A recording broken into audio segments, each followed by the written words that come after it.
clair que l'eau, c'est l'élément plus important pour nous. Parce que nous, on a fait déjà d'eau, mais là, on ne se rend pas compte qu'on a fait d'eau parce qu'on ne s'assemble pas vraiment, mais c'est vrai. De l'autre côté, on a vécu et donc on a un imprinting sensoriel de l'eau. Donc, toutes les fois qu'on profite d'être dans l'eau, soit dans la mer, ou soit dans une baignoire, ou soit dans une douche, c'est un moment pour, sans le savoir, pour récupérer des émotions du passé. C'est une manière de revivre quelque chose qui est engrammé en nous, qui est déjà à l'intérieur de nous. C'est une magnifique opportunité. En faisant en prenant une douche, on peut revivre des émotions. Alors, j'ai vu que vous avez, par exemple, la nébulisation.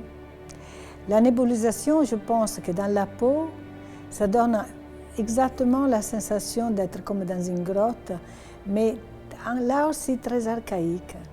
Mais c'est aussi une caresse, c'est aussi perdre un peu les limites de notre corps.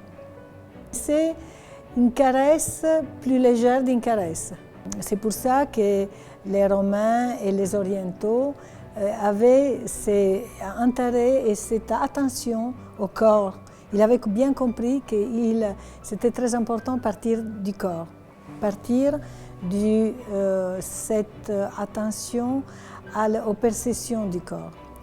Après, si on va mettre, par exemple, une cascade, les cascades, ça donne absolument l'idée d'une limite, d'une confine entre l'extérieur et l'intérieur.